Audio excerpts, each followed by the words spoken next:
नमस्कार, मैं श्यामगिरी। आप देख रहे हैं टीएफडी इंडिया न्यूज 24। टीएफडी इंडिया न्यूज 24 में आप सभी दर्शकों का स्वागत है।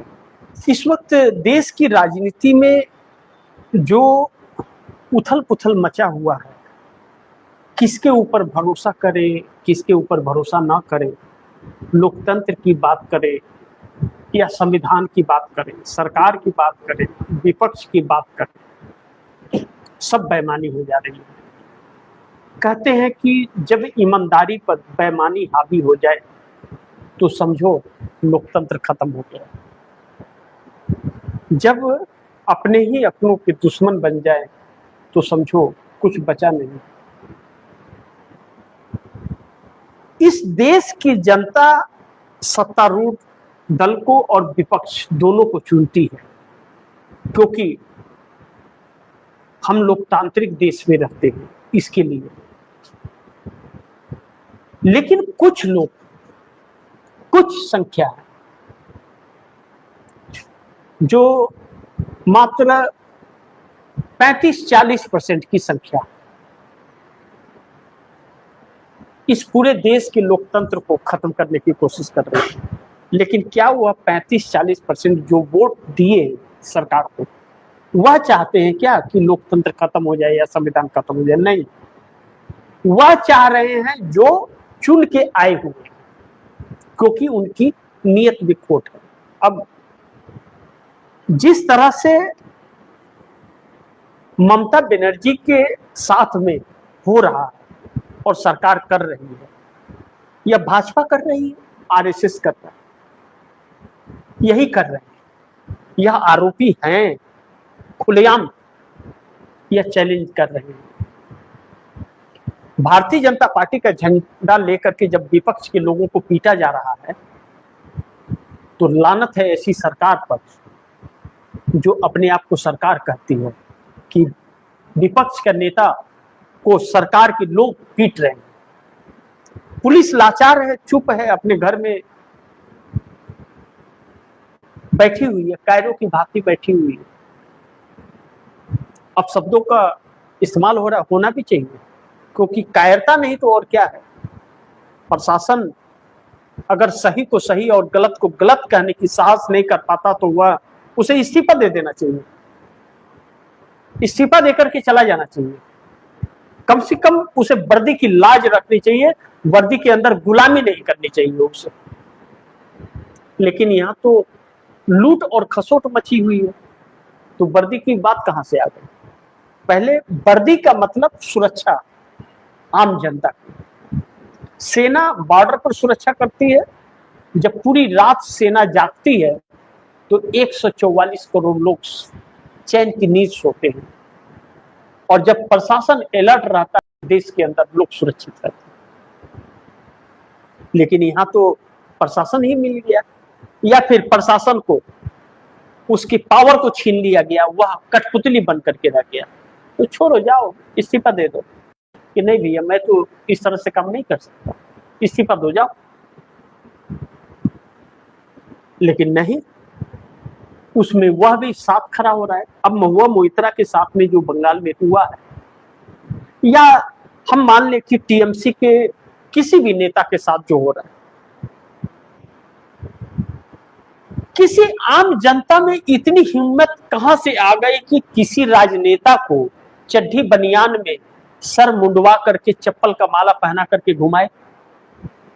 किसी भी एक आम जनता के अंदर कहां से यह हिम्मत आ गई? कहां है प्रशासन? सजा कोर्ट देगा या आम व्यक्ति देगा? और जब तक सत्ता थी टीएमसी की, तब तक तो यह चीज नहीं था। सत्ता जाने के बाद क्या? तो यह आम व्यक्ति नहीं कर रहे हैं, आम व्यक्ति का यह कार्य नहीं है। यह कार्य एक हिंसात्मक पार्टी, भारतीय जनता पार्टी का यह कार्य है। कहते हैं नाम बड़े और दर्शन छोटे, लेकिन राहुल गांधी ने होश क्या उड़ाया? नींद उड़ा दिया मोदी और शाह दोनों। 21 तारीख को लाखों लोग सड़क पर उतरेंगे बंगाल के अंदर, और ममता बनर्जी सभा करेगी। पुलिस प्रशासन ने इसकी परमिशन नहीं दी है। क्यों नहीं दी? क्या विपक्ष के लोग रैली नहीं बुला सकते? अपने लोगों को इकट्ठा नहीं कर सकते? संबोधित नहीं कर सकते? पार्टी के बारे में नहीं बता सकते? यह भाजपा तय करेगी। और पुलिस प्रशासन को विपक्ष को परमिशन देने में हाथ पांव फूल जाते हैं, और भाजपा के लिए बीच सड़क में सब कुछ ठीक ठाक हो जाता है। जैसा मैंने कहा ना आप दर्शकों को कि प्रशासन किसी काम का नहीं रहा, तो किसके ऊपर भरोसा करें? प्रशासन के ऊपर भरोसा करें? न्यायपालिका अपनी विश्वसनीयता खो दिया है। चुनाव आयोग कायरों की भांति किसी का गुलामी कर रहा है। सरकार तानाशाह हो चली है, कुचल रही है सबको। तो सवाल करने वाले कहां बचे? आम जनता के मुद्दों को उठाने वाले कहां बचे? और गोदी मीडिया जो अपने आप को नेशनल मीडिया कहता है, वह दलाली करने में व्यस्त है। ऐसे में ममता बनर्जी को फुल समर्थन कांग्रेस का मिल तो रहा है, लेकिन फुल समर्थन मिलने का मतलब है कि सड़क पर आना। अब अगर रैली को परमिशन नहीं मिल रही है और 21 तारीख को लाखों लोगों के साथ सड़क पर उतरने का प्रोग्राम है, तो फिर विपक्ष को यही रास्ता अपनाना पड़ेगा कि बिना परमिशन का उतर जाओ सड़क पर, और पुलिस गोलियां मार रही है तो खाओ, लाठी मार रही खाओ। लेकिन उस प्रशासन को यह सोचना चाहिए कि हमारे पड़ोस के देशों में क्या हुआ और क्यों हुआ, इसका आकलन तो करना चाहिए मोदी सरकार। अन्यथा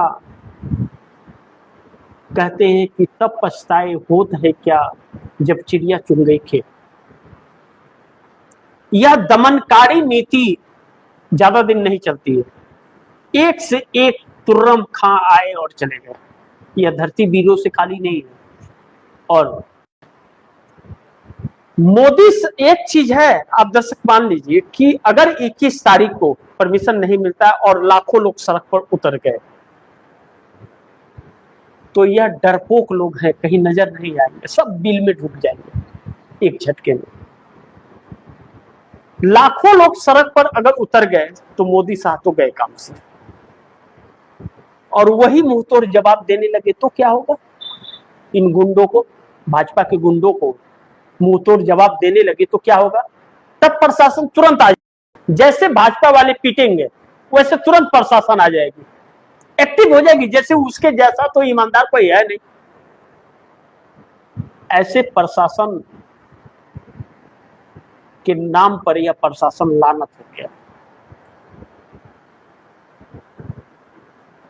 बड़ी दुर्भाग्य, अपने ही देश के सुरक्षा बलों को, प्रशासन को इस तरह की भाषा का इस्तेमाल करना पड़ रहा है, क्योंकि वह दुष्कर्म ऐसे कर रहे हैं।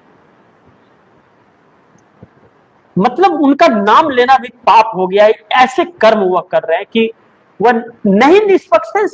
नौकरी छोड़ो, जाओ, नहीं कर सकते हो तो कसम खा के आते हैं कि हम रक्षा करेंगे, और वही प्रताड़ित कर रहे हैं लोगों को और तमाशा देख रहे हैं।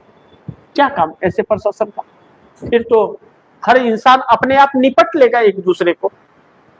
कहते हैं कि जो बहुत कमजोर होता है ना, उसे भी कमजोर नहीं समझना चाहिए। कभी कभी चींटी भी हाथी पर भारी पड़ जाती है। तो शायद इस सरकार के अंदर थोड़ा घमंड हो गया है, भाजपा के अंदर घमंड हो गया।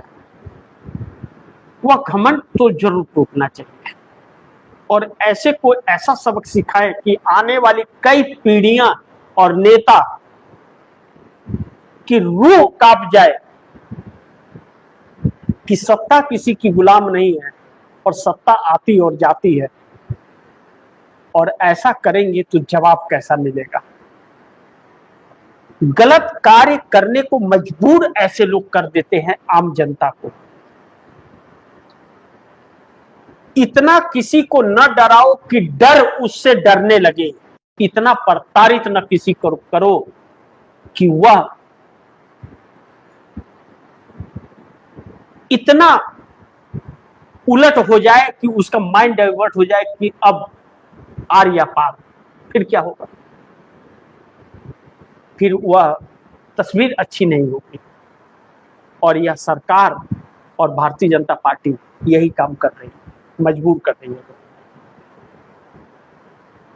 लोकतांत्रिक देश से सरकारें आती हैं जाती हैं, चुनाव जीते हैं तो चुनाव रहे, लोगों की शिक्षा की बात करें, बेरोजगारों की रोजगार की बात करें, महिलाओं की सुरक्षा करें, लेकिन महिलाओं के साथ अभद्रता यही लोग तो कर रहे हैं, भाजपा वाले ही तो कर रहे हैं। अब दर्शक सोचिए, 2 करोड़ युवाओं को हर साल रोजगार देने की बात कही गई थी, मिली क्या? किसानों की आय दुगुनी होगी, हुई क्या? सबका साथ सबका विकास हुआ क्या? कुछ नहीं हुआ, बल्कि लूट लिया पूरे देश को। तो अब ममता को राहुल गांधी का साथ मिल गया। राहुल गांधी तो इन लोगों से डरते नहीं, बल्कि यह डरते हैं उनसे और लगातार चुनौतियां देते हैं। परमिशन नहीं दोगे, हम सड़क पर निकल जाएंगे। चलो रोको, सड़क पर वही बैठ जाएंगे, उठा के लेके चलो। तो उनको जेल में नहीं डालते क्योंकि वह जेल जाने के लिए तैयार है। अब ममता बनर्जी को यह हिम्मत दिखानी पड़ेगी और राहुल गांधी का साथ मिला है, एक साथ आ गए हैं। अब अगर 21 तारीख को माहौल गड़बड़ाया तो दिल्ली हिल जाएगी। और अब महुआ मोइत्रा ने विश्व को यह दिखा दिया कि इस देश के अंदर, भारत के अंदर लोकतंत्र नहीं है और तानाशाही मोदी की चल रही है। थूक रहे हैं लोग मोदी के नाम पर, लेकिन शर्महीन नाम की चिड़िया ही गायब हो गई है। तो कोई करे तो क्या करे। बाकी अब दर्शकों की क्या राय है, क्या सुझाव है, कमेंट बॉक्स में जरूर दीजिएगा। इस खबर को ज्यादा से ज्यादा शेयर कीजिएगा, अपने दोस्तों को भी कहिएगा आगे शेयर करें। और आपने टीवी इंडिया न्यूज़ 24 को सब्सक्राइब नहीं किया तो सब्सक्राइब कर लीजिए, अपने दोस्तों को भी कहिएगा सब्सक्राइब करें। मिलते हैं अगली खबर के साथ, तब तक नमस्कार।